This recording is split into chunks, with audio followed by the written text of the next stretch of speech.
Welcome back. جی خالد محمود صاحب, آپ جس دور میں چیئرمین تھے, آپ کو یاد ہے کہ کرکٹ بورڈ کا سٹرکچر بڑا چھوٹا سا ہوتا تھا اور پرفارمنس بہتر ہوتی تھی. جی آپ میرے چیئرمین ہونے والے زمانے کا ذکر ابھی نہ کریں. میں کرکٹ بورڈ کے ساتھ وابستہ ہوں 70 کی دہائی سے, اور 70 کی دہائی میں ایک بڑی عظیم شخصیت جو تھی وہ کرکٹ بورڈ کی سربراہ تھی. ان کا نام تھا عبدالحفیظ کارسا. جی بالکل. اس حد تک درد تھا اس شخص کے دل میں کرکٹ کا کہ ان کو حکومت پنجاب جو اس وقت تھی وہ پاکستان پیپلز پارٹی کا حصہ تھے, یہاں پہ اسی پارٹی کی حکومت تھی, اور بالکل وہ پلاٹ جو تھے نا ریوڑیوں کی طرح بانٹے جا رہے تھے.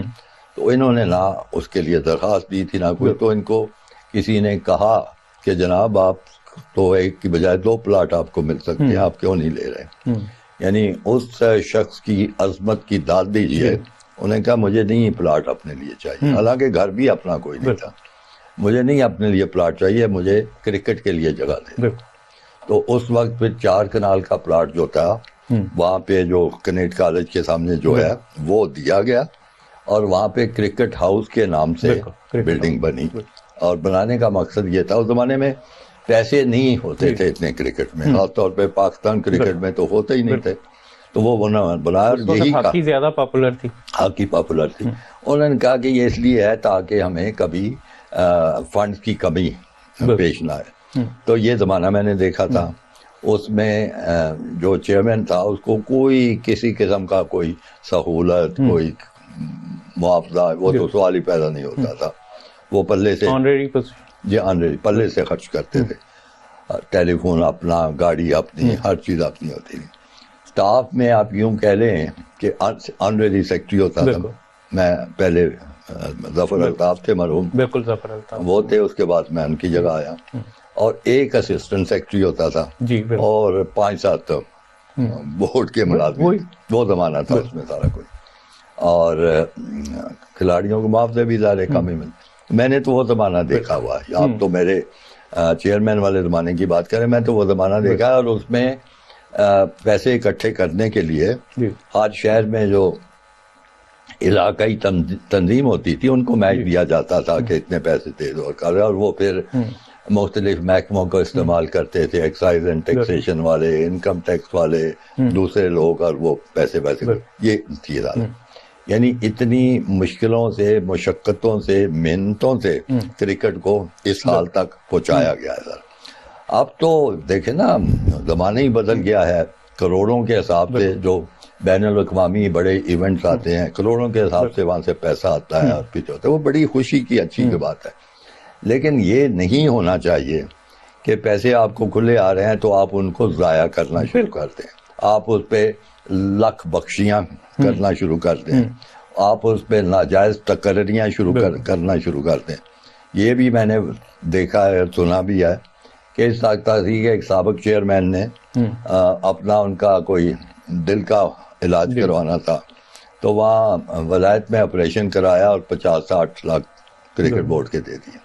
اب یہ تو ہو سکتا ہے کہ چیئرمین کہیں دورے پہ گیا ہو اور اس کو اچانک کوئی پرابلم آ گئی تو اس میں اس کا علاج ہوگا, لیکن یہ تو نہیں نا کہ یہیں سے علاج کی نیت سے باہر جایا اور پھر بل سارا.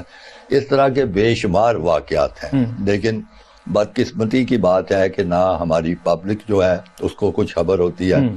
ایک تو یعنی آپ چونکہ اس صحافت کے شعبے سے آپ کا تعلق ہے, ایک بڑی مصیبت یہ ہے کہ جس کسی اخبار کو یا چینل کو یا صحافی کو کرکٹ بورڈ ذرا تھوڑا سا پیار کر لیتا ہے اس کا رویہ ہی بدل جاتا ہے, اس کی گفتگو کا انداز ہی بدل جاتا ہے. وہ اور یہ میں نے پریکٹیکلی دیکھا بڑی سے بڑی خرابی میں بھی اس کو خوبی نظر آنے لگی. بڑے سے بڑے غلط جو ہے کارکن کو اس کو بھی وہ تعریفیں کرنا لگتا ہے, اور جو جس کو یہ موقع نہیں ملتا وہ یعنی خام کیڑے ڈالتا ہے, ایپ جو یعنی یہ وہ جیسے ہوتا ہے نا ایک دیانت دارانہ کوئی کسی چیز پہ نہیں ہوتی. یہ بڑی مصیبت بھی نہیں ہے, تو اس لیے وہ باتیں نہیں پہنچتی. تو کہنے سے مراد یہ ہے کہ اگر آپ اداروں کو اپنوں کو مضبوط کرنا چاہتے ہیں, بہتر بنانا چاہتے ہیں, تو ہر ایک کو اپنا اپنا کردار اچھے طریقے سے ادا کرنا پڑے گا.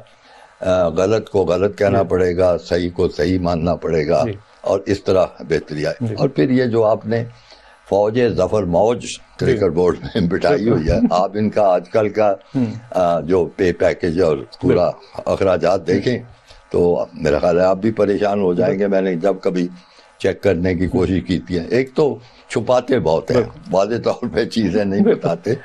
تو میں نے ایک دفعہ وہ جو ایک قانون بھی بنا ہوا ہے رائٹ ٹو انفارمیشن والا, اس کے تحت کچھ چیزیں نکلوائیں, نہیں بتانا چاہتے کیونکہ ان کے پاس چھپانے کو بہت کچھ ہے, وہ الماری میں چھپا کے رکھنے والی چیزیں. تو کسی طریقے سے بھی آپ نہیں کہہ سکتے کہ ہماری کرکٹ مینجمنٹ اور ادارے کے معاملات جو ہیں وہ اچھے ہیں. اب میں نے ابھی ذکر کیا کہ اب پہلے تو دیکھیں کہ پچھلے میرے خیال 12 مہینے میں, اگر میرا درست ہے اس کے بارے میں معلومات, پچھلے 12 مہینے میں میرے خیال 3 چیئرمین بدل چکے ہیں. احسان مانی تھے, ان کا ٹینیور ختم ہوا, چلو انہوں نے جانا تھا. رمیز راجہ اس کے بعد آئے, وہ کچھ 6, 7, 8 مہینے رہے, اور انہوں نے کوئی عجیب و غریب قسم کے اپنے ماڈل پیش کیا جس میں شاید جونیئر کوئی شروع کر دی کرکٹ لیگ, اور اس پہ مجھے صحیح نہیں پتہ چلا کتنی معلوم پیسہ لگا, لیکن بتایا گیا کہ کروڑوں کے حساب سے اس پہ پیسہ لگا. اس کے بعد ان کو ہٹایا گیا, ان کی جگہ نجم سیٹھی صاحب آ گئے. نجم سیٹھی صاحب ابھی یعنی سیدھے بھی نہیں ہونے پائے تھے, ان کی جگہ موجودہ صاحب.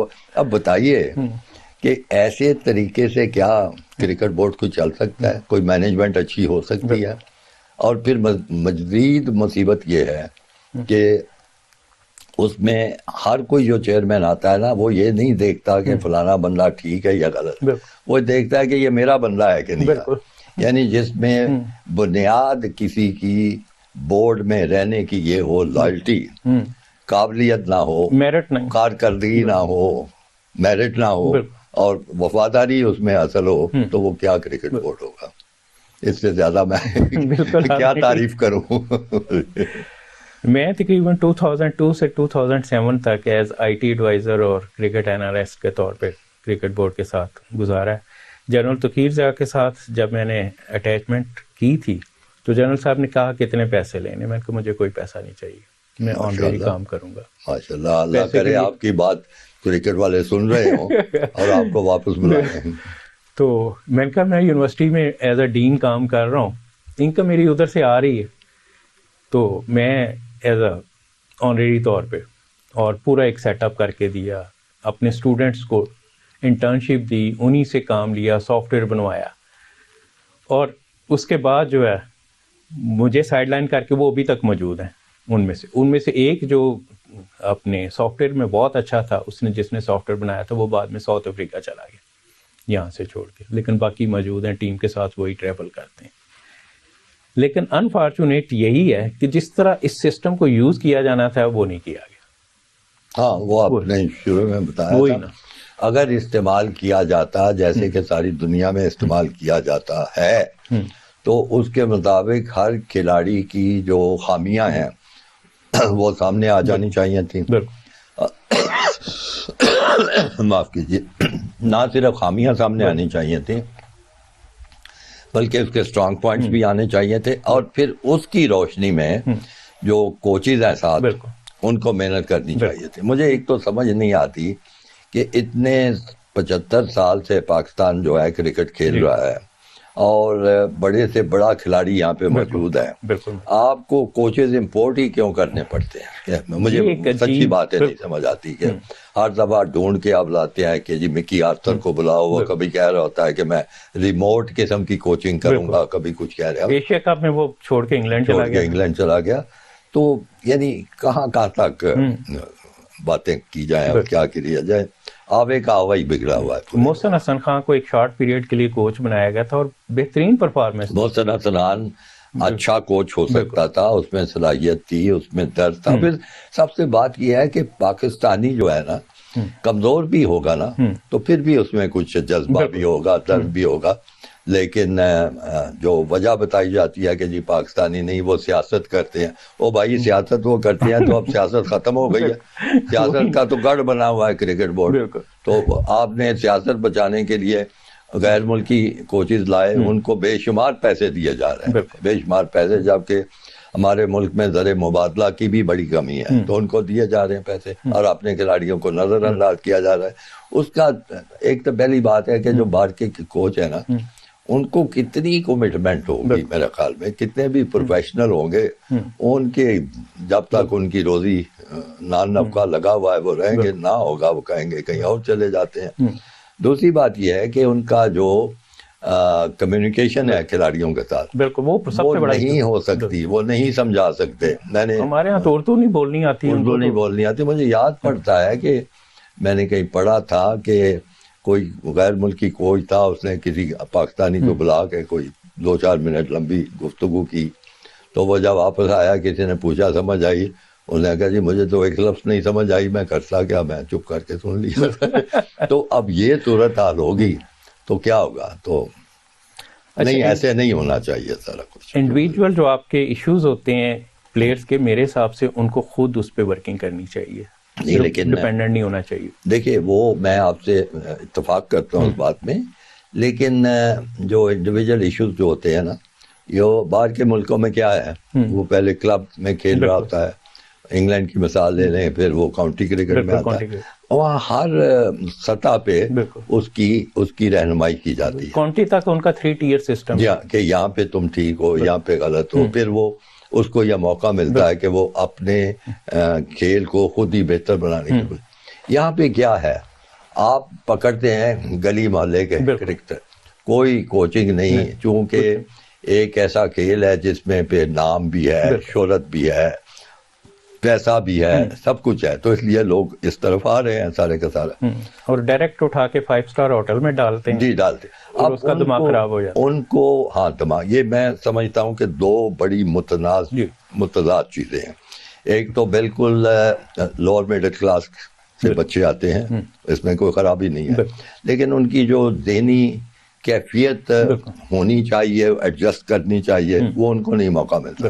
آپ یوں سمجھیے کہ بالکل جیسے گندے تالاب سے نکل کے آپ بڑی خوبصورت ایک نہر میں پہنچ گئے ہیں, تو وہ ان کو ایڈجسٹمنٹ نہیں ہوتی, نہ ان کی مدد کی جاتی ہے. پھر انہوں نے کہاں اپنی خرابیاں ٹھیک کرنی ہیں, کہاں اور چیزیں دیکھنی ہیں, کوئی غور تک نہیں کرتا ان چیزوں پہ کریں. وہ پھر ایک بڑی ایکسٹریم ہوتی ہے. ایک طرف اس کا اپنا جو بیک گراؤنڈ ہے, تعلیم کوئی نہیں ہے, کوئی اس کا جو مالی طور پہ جو اس کی زندگی کی سطح تھی اس ایک دم آسمان پہ پہنچ جاتا ہے, تو وہ خود بیچارہ اس کا شکار ہو جاتا ہے, پریشان ہو جاتا ہے, ایڈجسٹمنٹ نہیں کر پاتا. تو یہ اچھا, جنرل توقیر ضیاء نے جب کرکٹ اکیڈمی بنائی تھی تو اس پلان میں یہی تھا کہ پراپر ٹریننگ دی جائے گی, ان کو پڑھایا بھی جائے گا. وہ 3 سال تو وہ اکیڈمی چلی, لیکن اس کے بعد پھر اس سے وہ اکیڈمی کو اس طرح چلایا ہی نہیں گیا. وہ کوئی مقاصد وہاں سے پورے نہیں ہو سکے.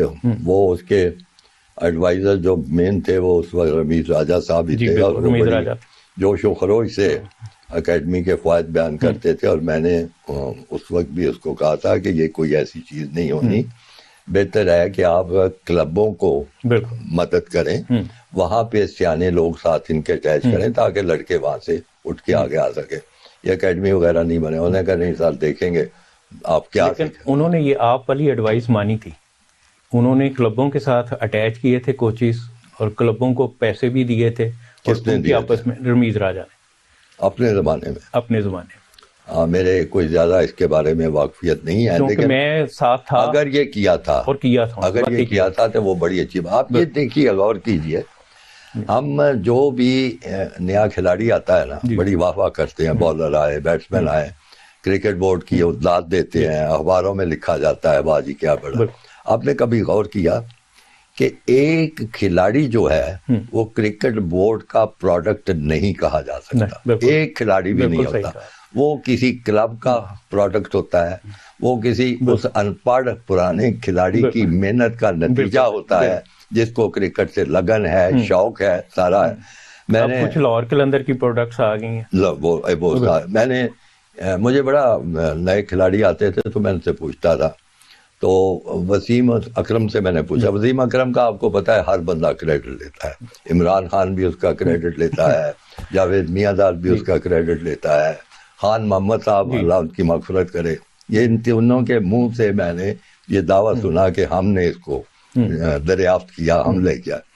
تو میں نے وسیم سے پھر پوچھا ایک طرف کر کے, تو تم کس کی دریافت ہو؟ اس نے کہا جی میں محمد صدیق نامی ایک پرانا کرکٹر تھا جو کسٹمز کے محکمے میں سپاہی تھا, بڑی کم, اس کی دریافت ہوں. اس نے مجھے دیکھا, اس کو میں پسند آیا, اور کہتا ہے کہ جون جولائی کی سخت گرمیوں میں وہ مجھے گھر سے اٹھاتا تھا, سائیکل پہ بٹھاتا تھا, ساتھ لے کے نیٹ میں لے کے جاتا تھا. یہ کہتا ہے کوئی سال ڈیڑھ وہ کرتا ہے. تو میں نے کہا پھر تو سارا کریڈٹ اس کو ہی ملنا چاہیے. ان دنوں میں بھی کیونکہ کلب کرکٹ کھیلتا تھا, جی جی جی, تو اس کو ہم ٹنڈا بالر کہتے تھے. ٹھیک ٹھیک ہے, کیونکہ یہ یوں بال کرواتا تھا آکے, اور یہ پھر گڈ لائن سے سیدھا منہ پہ بال لے کے آتا. تو میں نے کہا تم خدا کا خوف کرو, کبھی اس کا نام ہی لے دیا کرو کسی انٹرویو.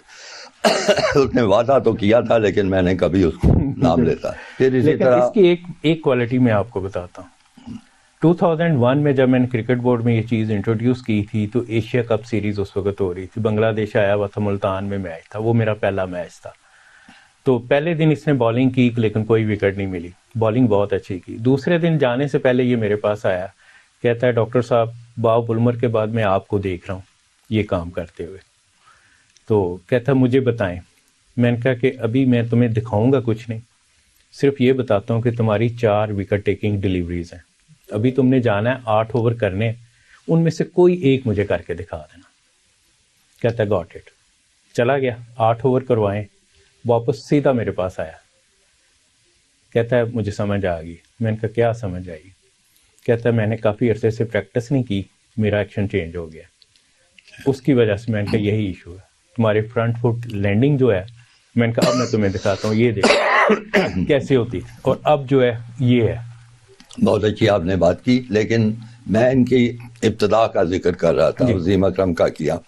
اب وقار یونس کتنا زبردست بالر, اس کو یہ میں مانتا ہوں کہ وہ پہلی جو کھیلا تھا تنظیم, اس زمانے میں آپ کو پتہ ہے ہزارے بھی ہوتے تھے, یہ ماڈل تھا میرے ساتھ, پیکو کی ٹیم تھی, پاکو کی, پاکستان آٹو موبائل کارپوریشن, اس کے جاوید برکی صاحب ہوتے تھے. انہوں نے اس کو دیکھا, کسی نے ان کو بتایا بھی بڑا اچھا, تو انہوں نے پھر اس کو اوپر بتایا. لیکن اس سے پہلے میں نے کہا تمہیں کس نے کرکٹ کی تھا, یہ برے والا تھے شاید سالم, اس کا برے والا ایکسپریس پڑھا. جی ہاں, اس نے کسی بیچارے غیر معروف سے بندے کا نام لیا کہ اس نے مجھے ساری تربیت دی اور سکھایا. اسے اور کھلاڑیوں کی بات, میں جو وسیم اکرم کی بات کر رہا تھا نا, اس کے بعد 9/11 ہو گیا, وہ درمیان میں رک گیا. تو اس کو میں نے دیکھا کہ مسلسل 4 مہینے یہ پہلے 8 راؤنڈ لیتا تھا قذافی اسٹیڈیم کے آ کے, پھر سنگل وکٹ لگا کے یہ پریکٹس کرتا رہا اکیلا, مدثر نظر کو یہ ساتھ کھڑا کر لیتا تھا. جی کامیاب جو ہے, 4 مہینے کے بعد اس کا ایکشن واپس آیا. جو کامیاب ہمارے کھلاڑی یہاں پہ ہوں یا دنیا میں کہیں ہوں, ان میں ایک ارج ہوتی ہے اپنے آپ کو بہتر کرنے کی, لرننگ کی ہوتی ہے. میاں زاد ابھی نیا آیا تھا جس میں یہ بڑی چیز ہوتی بہت کلیور تھا. وہ آسٹریلیا جانا تھا ہماری ٹیم نے, محل 76 کی بات ہے. اس نے سن لیا کہ وہاں پہ باؤنسی وکٹ ہے اور گیند ایسا آتا ہے اور تیز نکل کے آتا ہے. میں نے اس کو خود دیکھا ہے قذافی اسٹیڈیم میں کہ یہ ایک رولر نہیں ہوتا جو وکٹ پہ جانا, اس پہ ایک بندہ اس کو رکھ کے زور سے رولر پہ مارتا تھا, گیند اچھل کے اس کی طرح. وہ اس طرح پریکٹس کرتا رہا, کافی دیر کرتا رہا. کہاں تک کامیاب ہوا یہ بات کی بات, لیکن اس نے اپنے آپ کو امپروو کیا.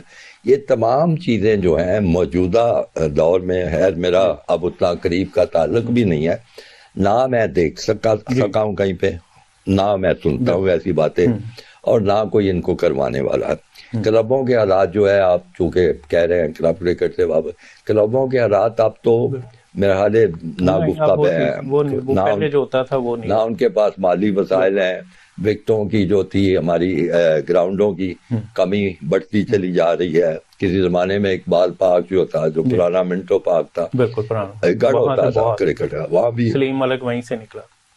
ختم ہوتی جائے. باقی شہروں میں بھی یہی حالات ہیں. تو کہنے سے مراد یہ ہے کہ اگر پاکستان کرکٹ بورڈ چاہتا ہے کہ اس کی نرسری مضبوط ہو, اس کے پاس نئے سے نئے کھلاڑی آتے رہے. کیا مسئلہ ہے کہ کئی عرصہ تک ہم ایک کھلاڑی پہ انحصار ہوتا ہے. ہمارے پاس تو ایک لائن لگی ہونی چاہیے. اوپننگ بیٹسمین یہ 2 ہیں, 3 ہیں, 5 باہر بیٹھے ہوئے ہیں, مڈل آرڈر میں اتنے ہمارے پاس ہیں, اسپنر میں اتنے لوگ ہیں. کوئی حالت ہی کوئی نہیں, لے دے کے وہی 15-16 ہوتے ہیں. اور یہ حالت خالد محمود صاحب آپ کا بہت بہت شکریہ. ٹائم کیوں ہو گیا, لیکن میں آپ کو ایک دفعہ پھر دوبارہ تکلیف دوں گا. ورلڈ کپ گلا اس وقت تک ٹھیک کہ ورلڈ کپ جاری رہنا ہے, تو مڈل میں جا کے ہم پھر ایک دفعہ دیکھیں گے کہ کیا حالات. اور انشاءاللہ اور دعا کریں گے بالکل حالات ایسے ہوں کہ جن کے بارے میں ہم گفتگو کر سکیں. جی ناظرین, پروگرام کا وقت کیونکہ ختم ہو گیا ہے, ورلڈ کپ سٹارٹ ہو گیا ہے. ہم دیکھتے ہیں کہ پاکستان کیسے پرفارم کرتا ہے. ایشو ایک ہی ہے کہ ہم اسٹریٹجک پلاننگ پراپرلی نہیں کرتے. اس کے ساتھ اپنے میزبان ڈاکٹر محمد اعجاز سندھو کو اجازت دیجیے. اللہ حافظ.